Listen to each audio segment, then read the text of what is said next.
Hello everybody, this is Connor, BoatsDon'tSink, here with another Shadowverse Evolve deck profile.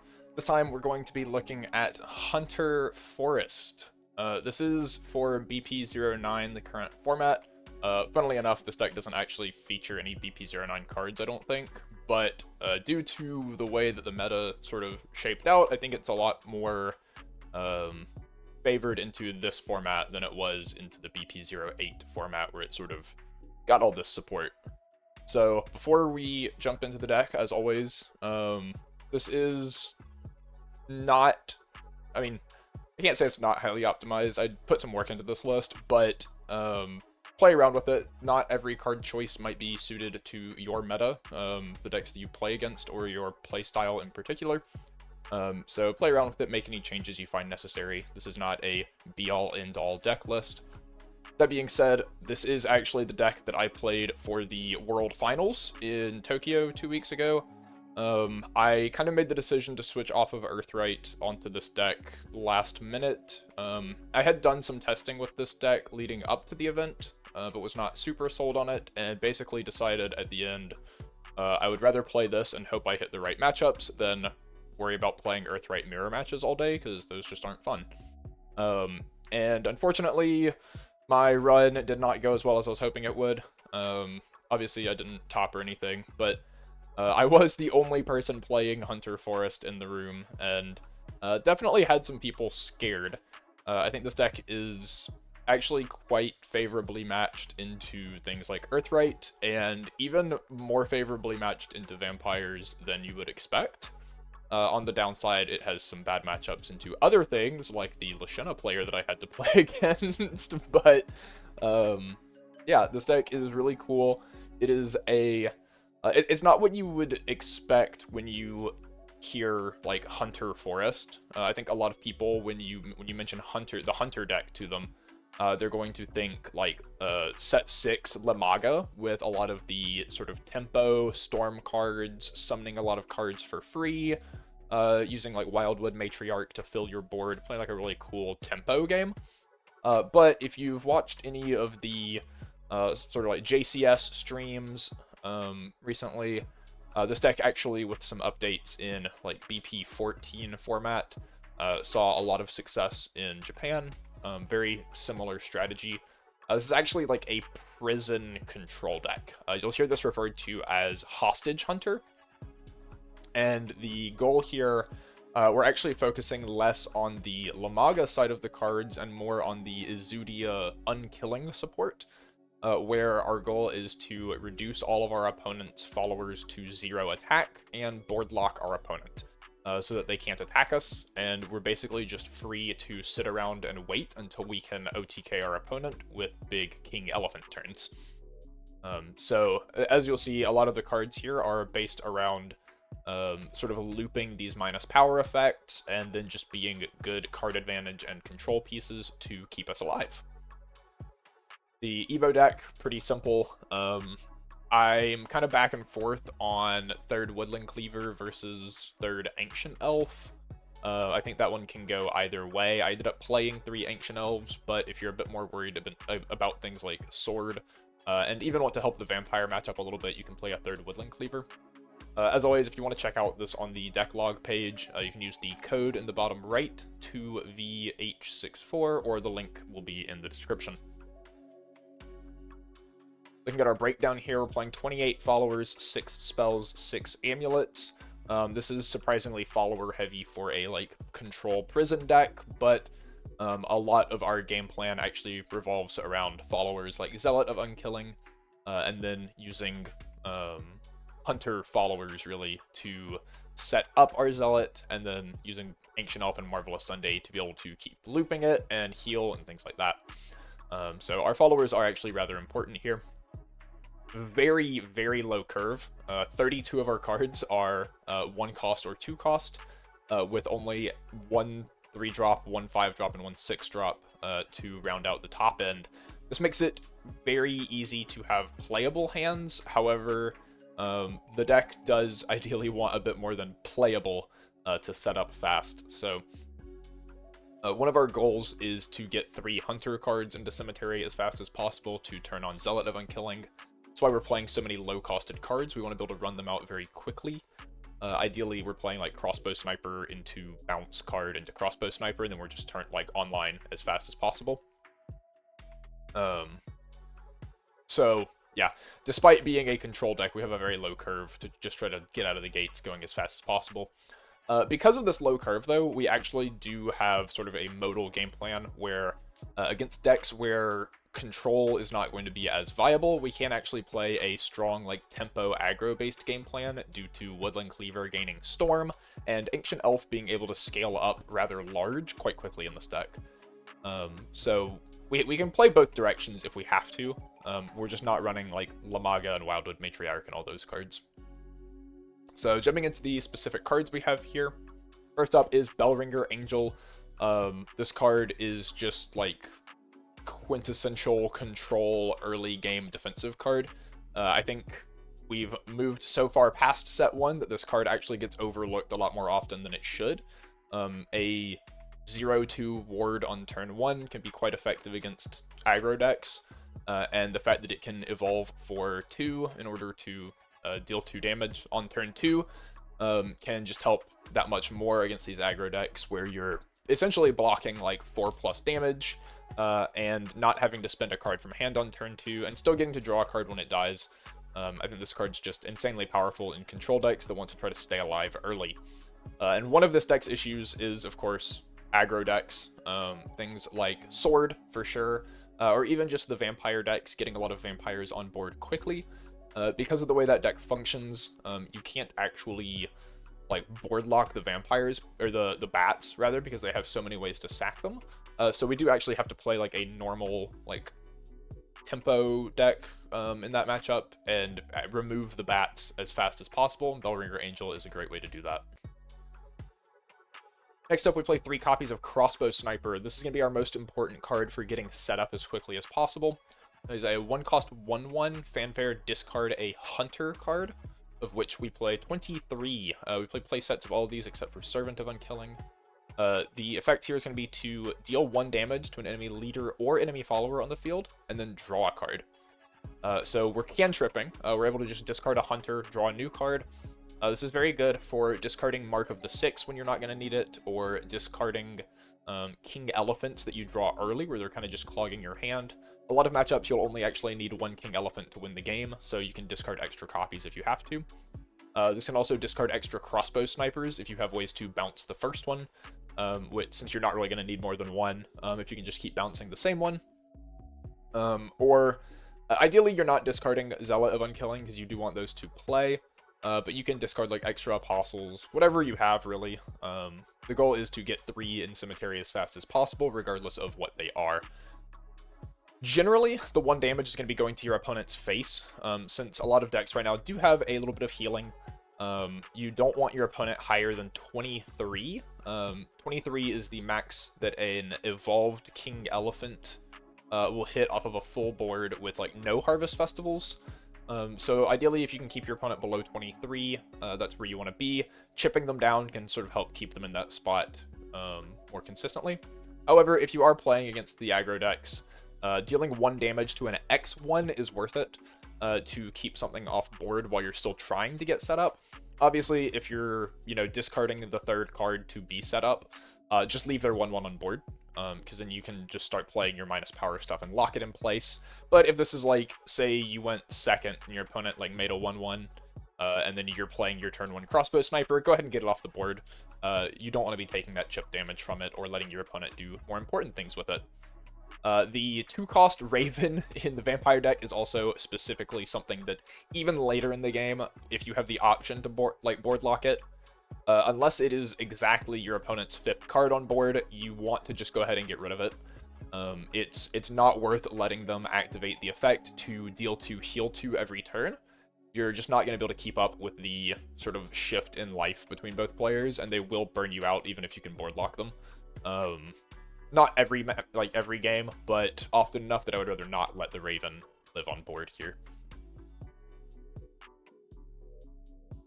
Our other 1-cost follower is going to be Servant of Unkilling. This is more just here to round out our Hunter count. We don't really have room for 3 of it in the decks. I think everything else is more important, but we do want as many hunters as possible. And it's a goblin, so in the games where you do play for a tempo aggressive strategy, Servant of Unkilling on turn 1 into, say, like Woodland Cleaver on 2 into Apostle on 3 can be just a really good way to pressure your opponent. It's going to chip in for some damage. A lot of decks right now struggle with answering a goblin on turn 1 outside of, like, exactly Earthright opening Beastface Mage. And if you do end up playing this a little bit later in the game, it heals you 2 if you already have 3 hunters in Cemetery. So if you're just trying to sort of play guys down, bounce them, stall for time, this can be a great card to play. It can also be a great card to just sort of loop over and over again off Ancient Elves to buff them. So really strong card there. Next up, we have Mark of the Six. We're playing 3 copies of this. This is a really good card to discard on turn 1 to your crossbow sniper, because this card's generally not going to be super impactful until the later turns of the game.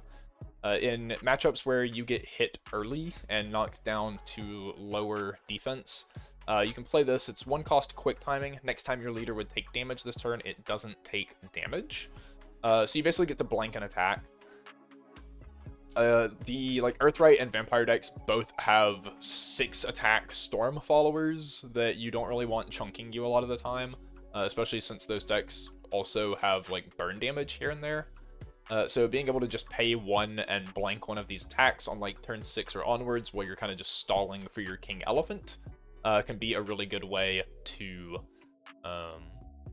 make use of the card. It also means that they've played an extra body to the board, so after they play their Riley or their Vanya, you blank the attack, and then you just knock it down to 0 attack by playing, like, Ward of Unkilling into Zealot. That's -6 exactly. So you can make them 0, 0-4, or 0-6, and now they're just stuck on board, and you've effectively progressed your game plan. So, good discard target, but also very important in matchups where you have like big storm guys coming at you that you can't blank before they swing. 3 copies of Nature's Guidance, staple forest card. You bounce a card on your field and then draw a card. So it is a cantrip that lets you trigger reuse fanfares or trigger when this leaves the field effects. Main things we're going to be bouncing here are a turn 1 crossbow sniper so that we can replay it and get another hunter card into our cemetery. A curve with that can just look like, turn 1 crossbow sniper, turn 2 Nature's Guidance crossbow sniper, and then turn 3 you can crash the crossbow sniper into something so that it goes to cemetery, and now you have 3 hunters.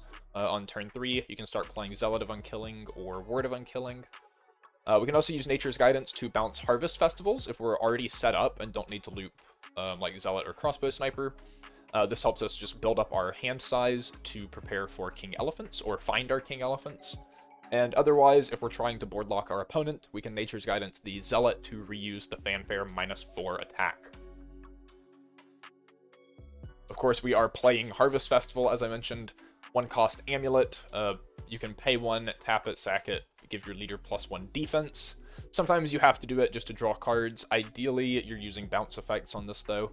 And then whenever this card leaves the field, you draw a card. So if you bounce it, you get to draw a card, which can really increase your hand size quite quickly. But also, if you sack it to the effect, you still get to draw a card. So it's still pay 1, cantrip, heal 1. Or pay 2 because you're playing it, right? So 2 play points, draw a card, heal 1. It's not the worst thing in the world. It's not the best thing in the world. We do really want to be bouncing this if possible. Until we get to the much later game where if we do have kind of just play points to waste and we're just trying to kill time, you can just play them and sack them and heal if you need to. And of course we do have the 3 ways to bounce it: Nature's Guidance, Ancient Elf, Marvelous Sunday. The usuals. And speaking of Ancient Elf, moving into our 2 drops, we are playing 3 Ancient Elf. So it's a 2 cost 2/2 Ward Fanfare. Return another card on your field to hand. Give this +1/+1. Ideally, we're going to be bouncing the same things with Nature's Guidance. Early on, Crossbow Sniper or Harvest Festival, and then once we're trying to board lock our opponent, we can use this to loop Zealot of Unkilling. Ancient Elf, however, can evolve for 1 play point, which just lets you do the same thing again. Get another +1/+1. If you do this on the Fanfare and the Evo, your Ancient Elf will be a 5/5, which is actually quite large.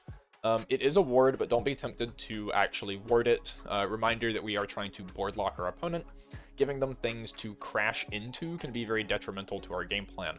It's one of the reasons Bellringer Angel is actually so important in this deck, because it is a 0 attack ward, so we can actually use it to protect our life total without giving our opponent something to crash into. Ancient Elf, however, is just here for the bouncing and being a 5/5 on our kill turns. While we don't want to turn cards sideways unnecessarily, once we're going for the King Elephant turn and picking up all of our cards anyway, using this as an extra 5 damage can be quite powerful. Even if the opponent has like 1 or 2 wards, if you have 4 guys on board, you can send your small guys to clear wards, and then hit your opponent for 5 with an Ancient Elf, and then play your King Elephant. And it just gives you extra reach past that 23 that I mentioned. 2 5/5 Ancient Elves on board can get you up to 33, which actually always kills through like triple Gingerbread House from Earthright, since they can only heal to 29. So it gives you very, very important reach if your opponent can't remove it efficiently. Our next 2-cost follower is Marvelous Sunday. Here for the same reasons, we're just bouncing stuff. Marvelous Sunday, instead of gaining stats, will instead heal you 2 when it bounces something. This opens up a sort of different line from Ancient Elf, where in some matchups, if you need to stall for time, instead of making big guys, you can actually just play 2 Marvelous Sundays and keep bouncing them back and forth, and it essentially turns into every 2 play points you spend, you heal 2. So on turns where you're just killing time, you could heal 6, 8, or even 10 in a turn while you're just trying to find your important pieces. Next up, we have Woodland Cleaver. This is a card that a lot of people wouldn't really consider for a prison-style control deck. It's a 2-cost 2/2. If it's put onto your field by an ability, give it Storm. The primary ways we'll be doing this are Apostle of Unkilling's on Evolve effect, which summons a hunter from deck, or Ward of Unkilling's activated ability, which summons a hunter from Cemetery. We do also have Cetus the Beast Blade, which can summon from Cemetery. Though I think in the matchups where you're evolving Cetus, you're already kind of beyond the point where Woodland Cleaver's Storm is important. Yeah, so you can give the Storm in the matchups where you're trying to kill your opponent quickly. Sometimes Vampires, if you open a good enough hand, you can go like, even if you go second, right, you can play Goblin on turn 1, Woodland Cleaver Evo on turn 2 to pop one of their guys. And then turn 3, you get to like hit them with a Goblin, hit them with Woodland Cleaver, play Apostle, Evo it, hit them with another Woodland Cleaver, and just sort of push a lot of damage very quickly, and hopefully have enough bodies that they can't come back from it. And of course, that being said, you can evolve this for 1 into a 3/3. On evolve, it deals 2 damage. Same as Bellringer Angel, but it's a 3/3, so it can also trade into things. Generally, we don't want to be trading into things, obviously, or even removing things with the on evolve effect. But in the early game, it is so important that we stay alive, and decks like Sword, and even Vampires with the Bats, we want to be keeping their bodies off board so that they can't pump them to do so much damage to us before we're able to stabilize. The Vampire deck especially, basically anything that they play that is like a Green Raven, or even a Red Raven, or an Old Blood King, or really anything like that, you want to just lock on board. But all of the Forest Bat tokens, they have ways to pump the stats on very easily. Things like Last Daylight or Precious Bloodfangs, I believe. So you want to keep the bats clear. You don't really want to give them fuel to use for their effects there. And of course, Sword, like, they're putting so many bodies out so fast before you get set up. If you let them keep hitting you every turn early, you're gonna die before you get to the point where you can board lock them. So you kind of have to pick your battles, try to clear 2/2s with this, leave the 1/1s, unless that's like all they have. But like clear 2/2s, clear 3/2s, and try to limit the amount of chip damage you're taking until you can start minusing things. And then, of course, Zealot of Unkilling, arguably the most important card in this deck. 2-cost 2/3. This is from set 8, so this is in the second wave of Unkilling support. Fanfare, if there are at least 3 Hunter cards in your cemetery, select an enemy follower on the field and give it -4 attack. -4 is a lot. You can blank most cards with a single Zealot of Unkilling, but we do have lots of ways to recur Zealot to be able to blank everything on our opponent's board. Obviously, Nature's Guidance, Ancient Elf, and Marvelous Sunday will let us pick the Zealot back up to play it back down, -4 again. Word of Unkilling itself gives -2, and then can sack itself to reanimate Zealot, which means we can give -6 to a single target, or split the -2 and -4. -6 is a pretty good number because it is exactly the amount of attack that a Riley or Blood Queen Vanya are going to have. Apostle of Unkilling can summon these from deck if we're already set up, which gives us essentially 6 Zealots to be able to start finding them. And Cetus the Beastblade can reanimate a cost 3 or lower on Evolve, which can give us yet another way to find a Zealot of Unkilling. And then, of course, the amulet that I mentioned, Word of Unkilling. Fanfare gives -2 attack to an enemy follower on the field. This one has no conditions to use. So if you open this early, and your opponent just, like, plays a Goblin on turn 1, you can actually just, like, you know, say you play Crossbow Sniper, shoot them for 1, and then they play, like, a Beast-Faced Mage. You can just play Word of Unkilling on turn 2 and immediately sort of lock down their Beast-Faced Mage or whatever other early card they play. Whoa, that is... what have I done? There we go. You can just, like, lock out their early, like, Goblins and stuff, since there's no condition on the Fanfare. And then once you get later in the game, well, when you're already set up and you start having Zealots in your discard, then you can crack the Word of Unkilling to start getting your -4s. If you absolutely have to, you can also, like, crash a Crossbow Sniper and then crack Word of Unkilling to reanimate it back. It does, of course, remove the Crossbow Sniper from your discard, so you go even there, but it lets you reuse the Fanfare to discard another card. Which means, like, turn 1 Sniper into turn 2 Ward. So you already have 1 from discarding the Sniper Fanfare. Then you crash the Sniper, so you go up to 2, crack the Ward, so you stay at 2, and then discard again to Crossbow Sniper. So turn 3, you're paying 1 to crack the Amulet. You discard to have 3 in Cemetery, and then you can use your last 2 play points to go ahead and play a Zealot. And now you've board locked 2 things by turn 3. Which is actually a really fast way to get set up. Obviously, it requires you drawing a lot of Hunters to be able to discard to Crossbow Sniper twice, while still having Zealot and Word of Unkilling, but those games are going to happen, and it's worth knowing the lines. Generally, the main things you're going to be reanimating here, though, are Zealot of Unkilling to loop -power effects, or Woodland Cleaver sometimes, in the matchups where you are going tempo. Word of Unkilling essentially being 3 play points to buy you a little bit of life and get a 2/2 Storm back. And if you have an Evo point or a 4th play point, you can evolve Woodland Cleaver in the same turn, since it's a reanimation that doesn't use up an Evo, like Cetus, to hit them for 3 with the Storm, sort of remove some stuff, play good tempo. Moving into our 3-drops, we have Apostle of Unkilling. This is a 3-cost 3/3 Evo for 1 into a 4/4, very standard stat line. On Evolve, search your deck for a Hunter that costs 2 play points or less, put it onto your field, shuffle your deck. A lot of times in these early Hunter decks, or like Hunter package decks, you would be seeing this used to summon Archer. But in this deck, we're actually just going to be using it for either Crossbow Sniper if we still need to get set up, Woodland Cleaver if we're playing for aggressive plays, or Zealot of Unkilling, of course, if we're just trying to find one to get extra -power to board lock our deck. Ideally, you're able to set up fast enough that by the time you're evolving an Apostle of Unkilling, you're getting Zealot with this and starting to lock out your opponent. Apostle of Unkilling being a 4/4 does also mean, like, in a similar vein to Ancient Elf, it is a good body to have on board to swing once you're ready to start killing your opponent. Since, yet again, right, having 2 Apostles of Unkilling on board is still 8 extra damage, which pushes your King Elephant's 23 up to 31, which still breaks the 29 threshold that you need against Earthright. Our 5-drop is Cetus the Beastblade. Very unfortunately not a Hunter card, but I think still strong enough to include in the deck as a 2-of. He's a 5-cost 3/5 ward. Similar to Ancient Elf, we're ideally not warding him because we don't want to give our opponent things to crash into. But at the start of the end phase, you heal 4. And if a follower was put from your field into the cemetery this turn, give this follower +2/+2.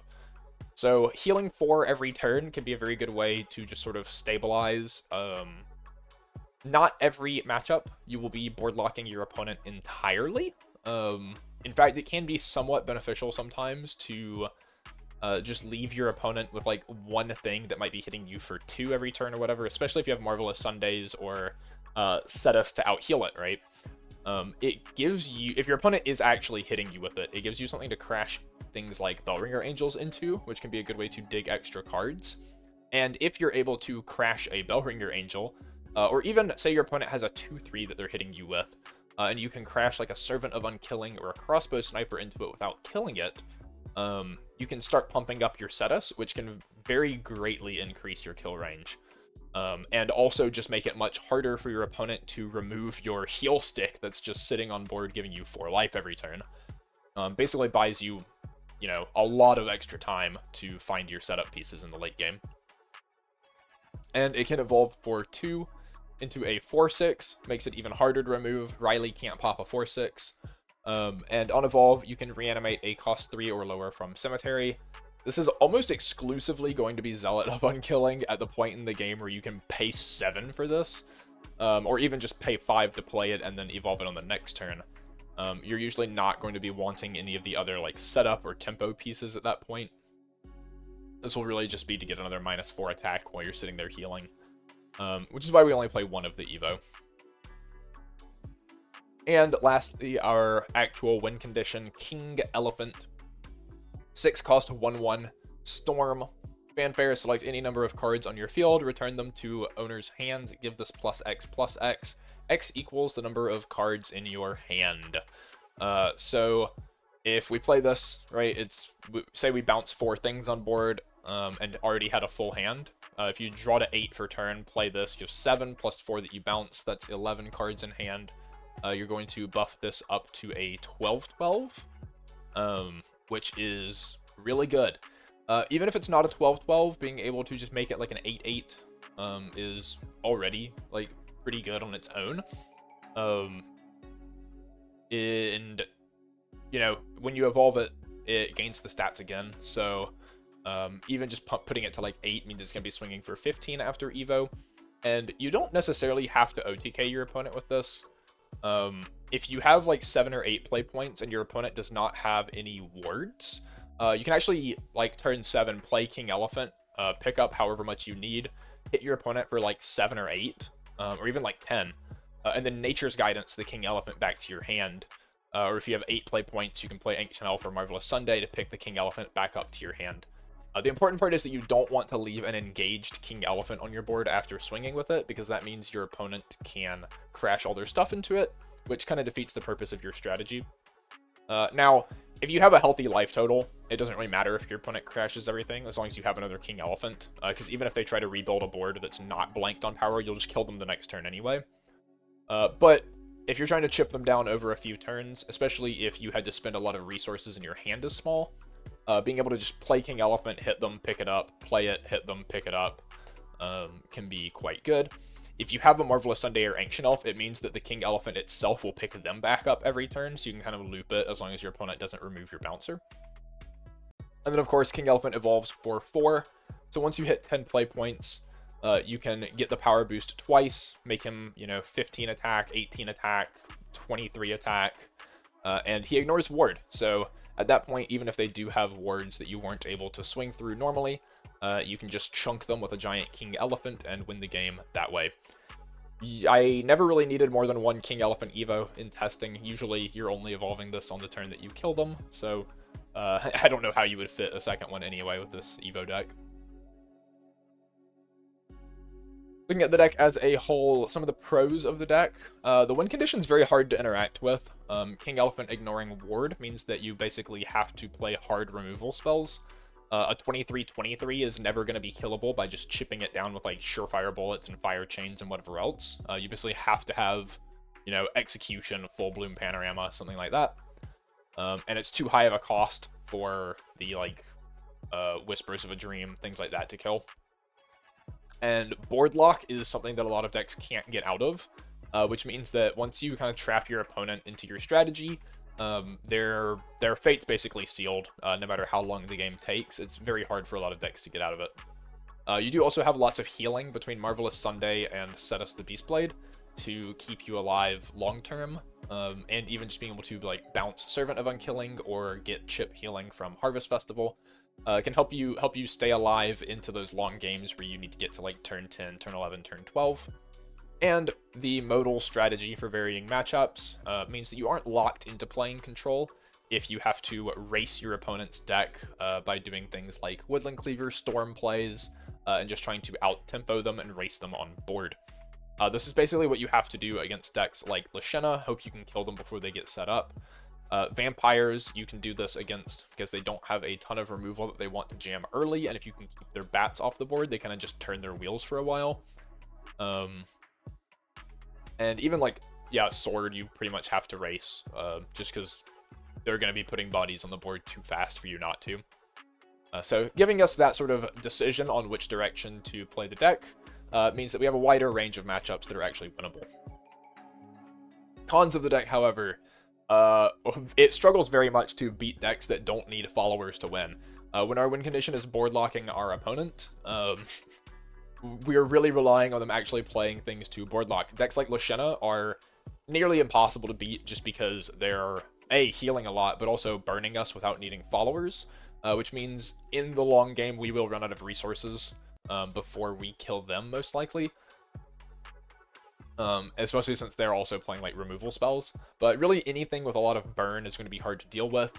Even Earthright, which, as I said, is a favorable matchup. If your opponent's able to get like multiple Fausts on board very quickly, it can be difficult to out-heal the rate at which they're burning you, and kind of forces you into a situation where you have to clear the Fausts off board, which is A, difficult to do because they have a lot of defense and buff themselves, but B, also sort of counterproductive to your strategy of board locking them.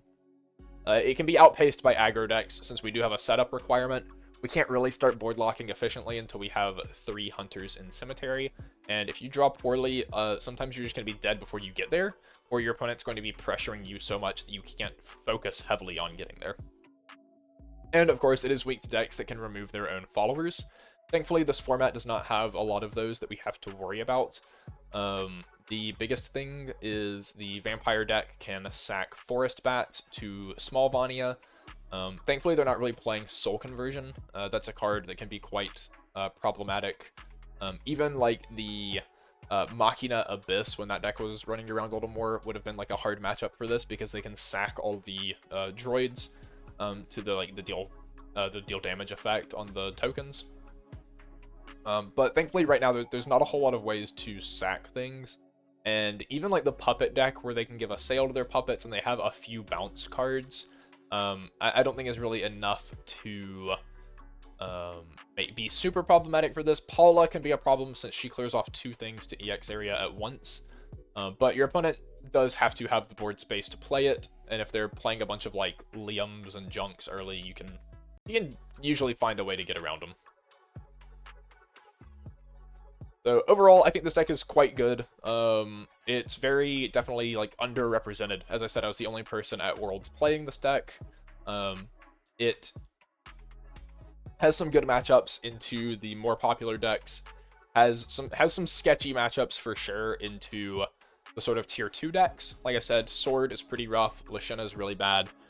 And just sort of like various other random control things can be hard. Decks like Kuon can be hard to beat here. Because they're not really focusing very heavily on followers until they just kill you with extra turns.